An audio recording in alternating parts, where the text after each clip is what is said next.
Assalamualaikum warahmatullahi wabarakatuh. Halo teman-teman semua, bertemu lagi dengan saya Desi Dahliani dengan NIM 2313400078 dari jurusan Bimbingan dan Konseling Islam, Fakultas Dakwah Universitas Islam Negeri Sultan Maulana Hasanuddin Banten.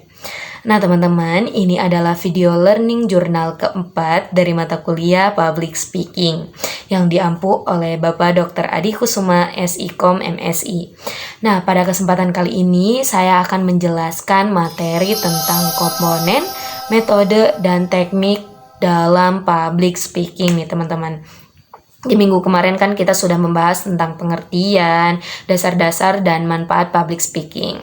Nah, jadi teman-teman jangan sampai ketinggalan ya. Silahkan simak materi pada kali ini, yaitu tentang komponen, metode, dan teknik dalam public speaking.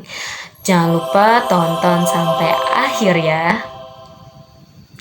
Nah, teman-teman, di materi pertama kita akan membahas tentang komponen dalam public speaking nih.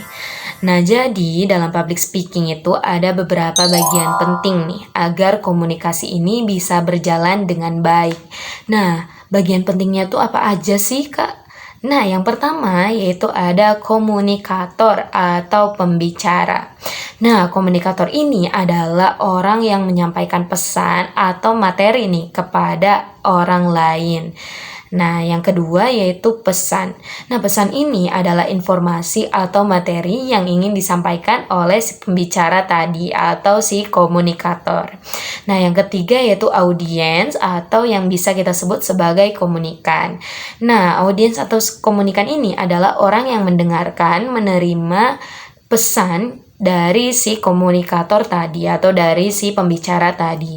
Nah, yang selanjutnya yaitu umpan balik atau feedback. Nah, umpan balik atau feedback ini adalah respon dari audiens. Misalnya mereka bertanya, mereka mengangguk, atau mereka memberi tanggapan. Itu disebut sebagai feedback atau umpan balik. Jadi, semua komponen ini saling berhubungan ya teman-teman. Jadi jika salah satunya tidak berjalan dengan baik, maka penyampaian pesannya bisa menjadi kurang efektif. Seperti itu. Nah, materi yang kedua yaitu tentang metode dalam public speaking nih. Nah, jadi metode ini adalah cara yang digunakan pembicara saat menyampaikan materi. Jadi ada beberapa metode yang biasa digunakan nih ya dalam public speaking. Yang pertama yaitu metode impromptu. Nah, metode impromptu ini adalah metode yang dilakukan tanpa persiapan sebelumnya.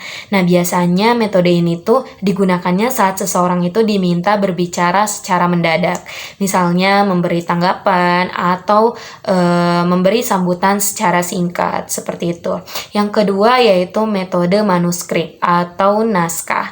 Jadi metode ini tuh dilakukan dengan cara membaca teks yang sudah disiapkan sebelumnya. Nah, biasanya metode manuskrip ini digunakannya dalam acara resmi gitu ya, agar kata-kata yang disampaikannya itu tidak salah. Misalkan seperti dalam sambutan acara-acara besar, seperti itu. Nah, yang ketiga yaitu metode memoriter atau hafalan. Nah, metode ini tuh biasanya dilakukannya dengan menghafalkan naskahnya terlebih dahulu gitu ya. Kemudian disampaikan tanpa membaca teks sama sekali. Berbeda dengan yang kedua ya. Yang kedua tadi melakukannya dengan membaca teks. Nah, yang ketiga ini metode memoriter ini dilakukannya itu secara menghafalkan naskahnya terlebih dahulu dan nantinya tanpa membaca teks sama sekali, seperti itu ya.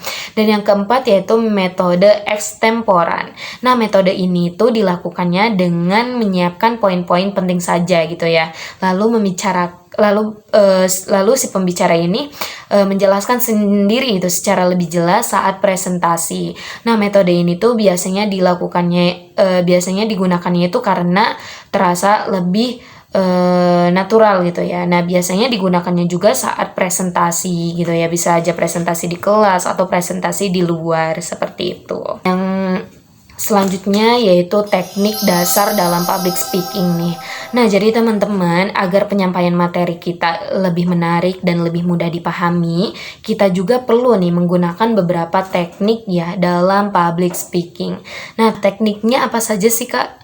Nah, yang pertama yaitu teknik verbal. Nah, teknik verbal ini berkaitannya dengan kata-kata atau bahasa yang digunakan gitu ya saat berbicara. Misalnya bahasanya harus jelas, terus harus sederhana, dan juga bahasanya harus mudah dipahami oleh si pendengar gitu ya. Nah, yang kedua yaitu teknik vokal. Nah, teknik vokal ini berkaitannya dengan suara si pembicara, seperti volume suaranya, terus intonasinya, dan juga kecepatan pembicaranya. Contohnya gitu ya, jika suaranya terlalu pelan atau monoton, mungkin audiens ini bisa merasa bosan seperti itu. Jadi kita juga harus mengontrol suaranya, harus mengontrol volumenya dan juga intonasi serta kecepatan berbicara. Nah, yang ketiga yaitu teknik visual atau bahasa tubuh. Nah, teknik ini itu berkaitannya dengan gerakan tubuh, seperti ekspresi wajah, terus gerakan tangan, kontak mata, dan juga cara berdiri gitu ya. Nah, jadi bahasa tubuh yang baik juga dapat membuat si pembicara ini terlihat lebih percaya diri. Nah, tadi kan kita udah membahas nih teknik dasar dalam public speaking. Nah, selanjutnya ada nih ya, struktur dalam public speaking. Nah, jadi teman-teman, agar penyampaian materi kita ini lebih rapi dan lebih mudah dipahami oleh pendengar ini, biasanya public speaking ini memiliki 3 bagian utama. Nah, 3 bagian utama ini apa saja sih? Nah, yang pertama yaitu pembukaan atau introduction. Nah, pembukaan atau introduction ini adalah bagian awal untuk menarik perhatian audiens gitu ya, dan memperkenalkan nih topik apa sih yang akan kita bawakan, seperti itu. Nah, yang kedua yaitu isi atau body. Nah, isi atau body ini adalah bagian utamanya nih, yang berisi tentang penjelasan materi atau informasi yang ingin kita sampaikan kepada si pendengar tersebut, kepada si pendengar atau audiens tersebut. Nah, yang ketiga yaitu penutup atau closing. Nah, penutup atau closing ini adalah bagian terakhirnya yang berisi kesimpulan dari pembahasan yang sudah kita bahas tadi gitu ya, serta kita juga menyampaikan pesan akhir kepada audiens. Nah, jadi perlu kita ingat bahwasannya struktur dalam public speaking itu ada 3. Yang pertama ada pembukaan atau introduction, yaitu berisi tentang bagian awal ya, memperkenalkan topik yang dibawa. Yang kedua yaitu body, itu adalah bagian utamanya, yaitu berisi tentang penjelasan atau informasi yang akan kita sampaikan. Dan yang ketiga yaitu penutup atau closing, yaitu bagian akhir gitu ya, yaitu berupa bisa aja kesimpulan serta pesan gitu ya, yang akan kita beritahukan kepada audiens. Nah, mungkin itu saja ya teman-teman pembahasan di learning journal pada kali ini. Semoga apa yang saya sampaikan dapat bermanfaat bagi teman-teman dan juga bagi diri saya sendiri. Mungkin itu saja yang dapat saya sampaikan. Kurang dan lebihnya mohon maaf. Terima kasih sudah menonton. Sampai jumpa di learning journal selanjutnya. Wassalamualaikum warahmatullahi wabarakatuh. Terima kasih.